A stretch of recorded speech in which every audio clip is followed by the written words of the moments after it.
बिस्मिल्लाहिर्रहमानिर्रहीम। मैं third international scholars fairs research museum 2024 के प्लेटफॉर्म से आप तमाम रिसर्च स्कॉलर्स को खुशामदीद कहती हूँ। हमारे लिए बड़े फख्र और खुशी की बात है कि हम आज इस प्लेटफॉर्म से एक अहम मौजू पर कॉन्फ्रेंस मुनक़िद करवाने जा रहे हैं। इस कॉन्फ्रेंस के आगाज से पहले मैं इस इदारे के चंद बुनियादी मकासद आपकी गोशगुजार करना चाहती हूँ। इस इदारे का बुनियादी मकसद इल्म, अदब और तहकीक की तबीजो अशात है। अपने क़याम के बाद से बहुत मुख्तसर अरसे में इस इदारे ने न सिर्फ मुख्तलिफ मौज़ूआत पर कॉन्फ्रेंसेस और वेबिनार्स मुनक़िद करवाए हैं, बल्कि आर्ट्स एंड ह्यूमैनिटीज के मौजू पर एक रिसर्च जर्नल का इजरा भी मुमकिन बना। आज इस कॉन्फ्रेंस के मौका पर मुझे स्कॉलर्स फेयर्स के बिहाफ पर यह बताते हुए खुशी महसूस हो रही है कि ये इदारा आपको एक ऐसा प्लेटफॉर्म मुहैया करने जा रहा है कि आप इंफरादी सतह पर या अपने इदारे की तरफ से इस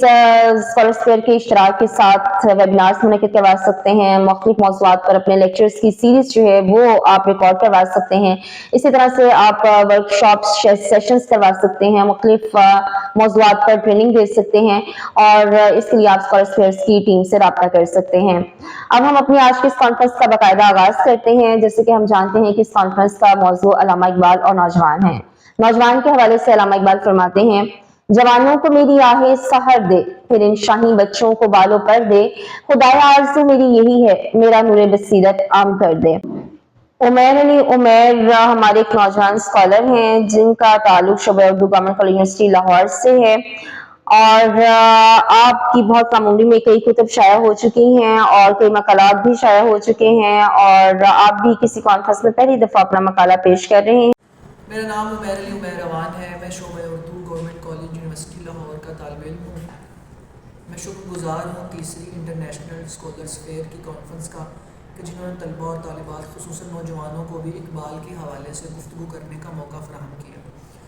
अल्लामा मोहम्मद इकबाल से मेरी शनासाई जो थी वो मेरे असातिज़ा की बदौलत एक रस्मी तौर पर हुई, जिनमें डॉक्टर मास खानम और डॉक्टर खालिद महमूद संजरानी, सदीक अहमद अवान साहब काबिल ज़िक्र हैं।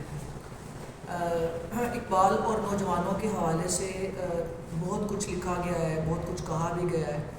तो बतौर तालिब इल्म या बतौर नौजवान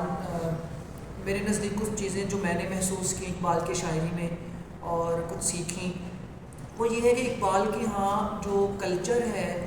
उसका जो कॉन्सेप्ट है वो यही है कि इकबाल के यहाँ जो इस्लामिक कल्चर है वो उनकी बात करते हैं। ठीक है, इकबाल अगरचे बैरून मुल्क जो है वो रह कर आए भी हैं, लेकिन उनकी जो दिली वाबस्तगी थी और जो एक उनका रुझान था वो अपनी तहज़ीब और अपनी सकाफ़ती की तरफ था। मसलन उनका ये शेर, खीरा ना कर सका मुझे जलवाए दानिश फ़रंग, सुरमा है मेरी आँख का खाके मदीना और नजफ़। तो इकबाल की शायरी में नौजवानों के लिए शाहीन का इस्तारा या खुदी की इलामत जो है इस्तेमाल चूँकि की भी गई है,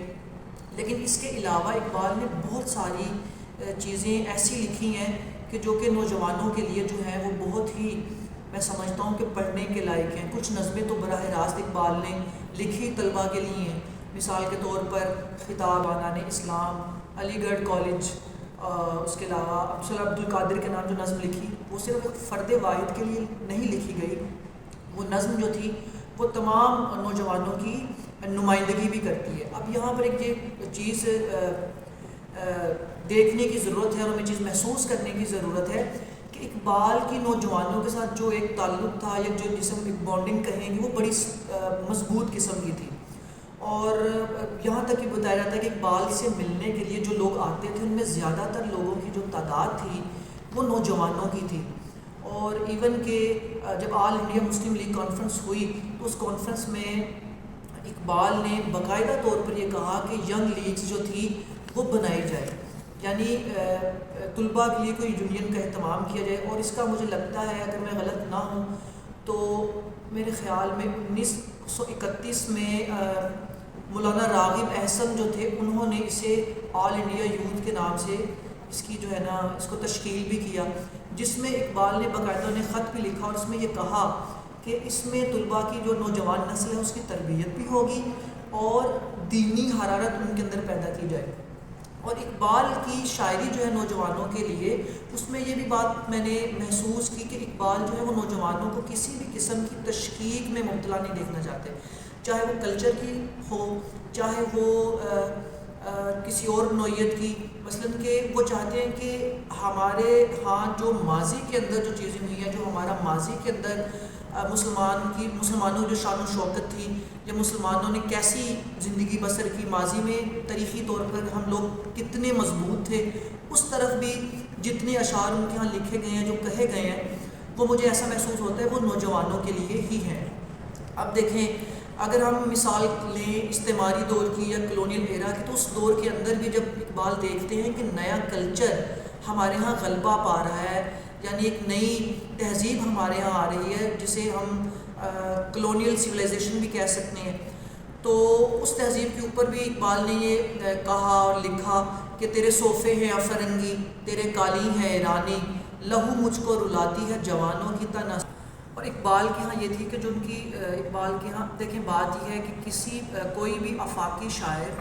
ٹھیک ہے، وہ اس وقت اس کی شاعری آفاقی ہوتی ہے کہ جب اس کی شاعری ہر زمانے کے مطابق زندہ رہے۔ تو مجھے ایسا لگتا ہے کہ اقبال نے جو نوجوانوں کے لیے کہا، جو لکھا، وہ ہر دور کے نوجوانوں کے لیے، اور ہمیں خاص طور پر جو نوجوان طبقہ ہے ان کو اپنے جو مسائل ہیں، مثال کے طور پر آج جو نسل ہے وہ لادینیت کی طرف جا رہی ہے، ایتھیزم کا کلچر ہمارے یہاں بہت زیادہ آ گیا، تو مجھے ایسا لگتا ہے کہ جو لوگ اقبال کی فکر کو، اقبال کی شاعری کو پڑھ لیں، تو میں یہ دعوے سے کہہ سکتا ہوں کہ ان کا رخ جو ہے وہ لادینیت کی طرف نہیں ہو سکتا۔ تو بات بہت طویل ہو جائے گی، تو عرض یہی ہے، یا میں یہی کہنا چاہتا ہوں کہ جو نئی نسل ہے، جو نئے نوجوان ہیں، ان کو اقبال کی فکر کو سمجھنا ہوگا، اور نئی نسل کو اقبال کی فکر سے جو ہے وہ استفادہ کرنا چاہیے، اقبال کو پڑھنا چاہیے، اور اقبال کی جو حقیقی معنوں میں جو بات ہم تک پہنچانا چاہ رہے تھے نوجوانوں کے لیے، اس کو دیکھنا چاہیے، تبھی ہم بہت سارے مسائل سے جو ہیں وہ ہم باہر نکل سکتے ہیں۔ بہت شکریہ۔